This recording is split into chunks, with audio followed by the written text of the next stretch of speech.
सशंक चक्रम सकिरीट कुंडलम सपीत वस्त्रम सरसीरुहेक्षणम सहार वक्ष अस्थल कौस्तुभ श्रियम नमामि विष्णुम शीर्षाम चतुर्भुजम। आपने ज़रूर समझा होगा कि आज का मेरा क्या विषय है।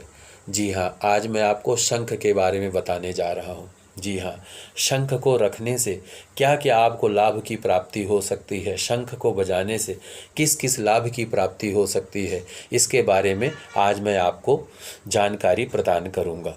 दोस्तों देखिए, जब भी पूजा पाठ में शंख बजाने का चलन तो आपको पता है काफ़ी सदियों पुराना है।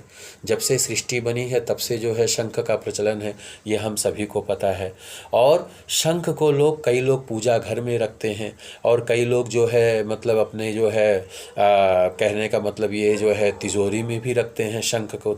और कहा जाता है कि ऐसे में शंख केवल पूजा अर्चना में उपयोगी है, ये तो बात सही है, लेकिन इसके लाभ भी कई सारे हैं।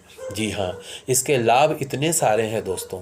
अगर आप शंख को रखते हैं या इसके जल का आप उचित इस्तेमाल करते हैं तो इससे आपको कई प्रकार का लाभ प्राप्त होता है, आपको सेहत की प्राप्ति होती है। और इसके बाद में कहा गया है कि जिस घर में शंख होता है वहाँ पर जो है माता लक्ष्मी का वास होता है, वहाँ पर कभी दरिद्रता नहीं आती है, कभी गरीबी नहीं आती है। और धार्मिक ग्रंथों में शंख को लक्ष्मी का भाई बताया गया है। जी हाँ, ये जो शंख है ये माता लक्ष्मी का भाई भी माना गया है। और क्योंकि लक्ष्मी की तरह शंख भी सागर से ही उत्पन्न हुआ है, यह आप हम सबको पता है। और शंख की गिनती जो है समुद्र मंथन से निकले 14 रत्नों में होती है, हम सभी को पता है। और शंख को इसलिए भी शुभ माना गया है क्योंकि माता लक्ष्मी और भगवान विष्णु दोनों ही अपने हाथों में इसे धारण करते हैं। ठीक है। और अब उसके बाद में कहते हैं पूजा पाठ में जब भी आप पूजा पाठ करते हैं तो शंख की ध्वनि अवश्य करनी चाहिए। शंख की ध्वनि करने से वहाँ का वातावरण पवित्र होता है, वहाँ की नेगेटिव एनर्जी खत्म होती है, वास्तु दोष दूर होता है, या कोई प्रॉब्लम है, कोई बाधा है, कोई तांत्रिक बाधा है, कोई किया कराया है, वो दूर होता है। और इसकी आवाज़ सुनने से मन में अच्छे विचारों के उत्पन्न होते हैं, मन में अच्छे विचार पैदा होते हैं। और अच्छे विचार का फल तो अच्छा ही होता है, ये हम सभी को पता है। और अगर आप शंख के जल में, जैसे कि इसमें जल रख करके अगर आप इस तरीके से ऐसे स्नान कराते हैं भगवान विष्णु को, लक्ष्मी जी को या शिव जी को या किसी भी देवी देवता को, तो उनकी कृपा आपको प्राप्ति होती है, उनका आशीर्वाद आपको प्राप्त होता है। और कहा गया है, ब्रह्म वैवर्त पुराण में कहा गया है कि शंख में जल रखने से और इसका छिड़काव करने से वातावरण में शुद्धि की प्राप्ति होती है। और शंख की आवाज़ लोगों को पूजा अर्चना के लिए प्रेरित करती है।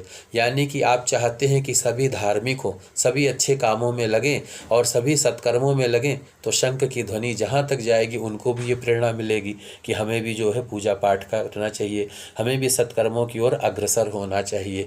और जहाँ पर ये शंख की ध्वनि जाती है दोस्तों, वहाँ पर दुष्ट आत्माएं कभी नहीं टिक सकती हैं।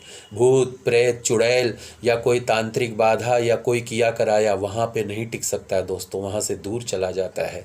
और तो और हमारे वैज्ञानिकों का मानना है कि शंख की आवाज़ से वातावरण में मौजूद जो कई तरीके के कीटाणु होते हैं, जीवाणु होते हैं या कोई वायरस होता है, वो खत्म हो जाता है और इसके नतीजे शुभ ही प्राप्त होते हैं दोस्तों। और अब उसके बाद में कहा गया आयुर्वेद के हिसाब से शंखोदक के भस्म से, यानी कि इसके भस्म से पेट से संबंधित जो आपकी बीमारी है, पथरी से संबंधित आपको कोई बीमारी है, पीलिया से संबंधित आपको कोई बीमारी है, वो आपकी बीमारी दूर हो जाती है, उन कष्टों से आपको निजात मिल जाती है। और इसका पर कहा गया है दोस्तों, इसका जब आप एक्सपर्ट मतलब कि जब आप इसके भस्म का प्रयोग करें तो आप किसी इसके जो देख रेख के अच्छे जानकार हैं उनके देख रेख में इसका प्रयोग करें, जो इसके भस्म का, शंख के भस्म का। और शंख बजाने से क्या होता है, आपके फेफड़े से संबंधित कोई परेशानी है आपको, सांस से संबंधित कोई परेशानी है आपको, उससे आपको निजात मिलती है और उससे आपको छुटकारा मिलता है। और पुराणों में यहाँ तक कहा गया है, अगर कोई श्वास रोगी है, सांस लेने में उसको दिक्कत होती है, सांस से संबंधित उसको जो भी परेशानी है, अगर वो डेली रोजाना शंख बजाए तो वो सांस की बीमारी से मुक्त हो सकता है। सांस से संबंधित जो भी तकलीफ़ें हैं उससे उसको छुटकारा की प्राप्ति हो सकती है। और अगर आप इसका जल पीते हैं, शंख में रखे पानी का जल सेवन करने से आपकी हड्डियां मजबूत होती हैं। जी हाँ दोस्तों, जिनको हड्डी से संबंधित कोई परेशानी है वो लोग शंख का जल का सेवन अवश्य करें, रोजाना करें, तो उससे क्या है, उनकी हड्डियां मजबूत होंगी। और तो और दोस्तों, अगर आपको दांतों से संबंधित भी कोई परेशानी है तब भी आप शंख बजाइए और आपको दांतों से संबंधित जो दिक्कतें हैं उन दिक्कतों से आपको छुटकारा मिलेगा। शंख में इसलिए कहा गया है, क्योंकि शंख में कैल्शियम होता है, फास्फोरस होता है और गंधक के गुण होने की वजह से ये बहुत ही ज़्यादा फायदेमंद है। और कहा गया है, वास्तु शास्त्र के मुताबिक भी शंख में ऐसे कई गुण होते हैं जिससे घर में पॉजिटिव एनर्जी आती है और शंख की आवाज़ से सोई हुई भूमि जागृत होकर के शुभ फल प्रदान करती है।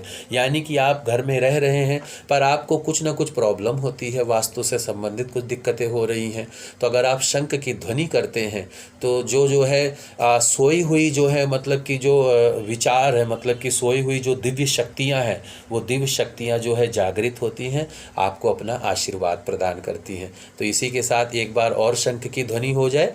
जय श्री राम।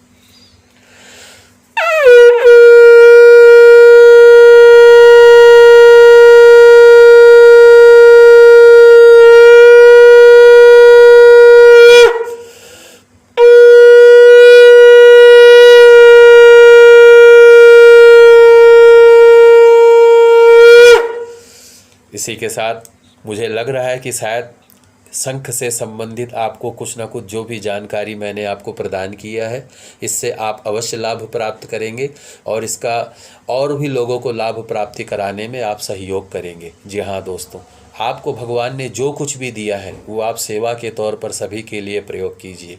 देखिए आपके जीवन में कितना आनंद आता है, कितनी खुशी आती है।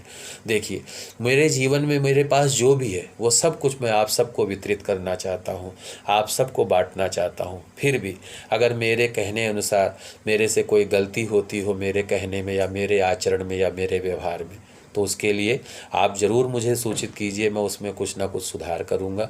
और फिर से आप सभी से प्रार्थना करता हूँ कि आप सभी स्वस्थ रहिए, अच्छे से रहिए, भगवान आप सबका खूब कल्याण करें और शंख का ज़्यादा से ज़्यादा प्रयोग कीजिए, जिससे कि आपके साथ साथ पूरे समाज का, पूरे देश का, पूरे दुनिया का लाभ प्राप्त हो।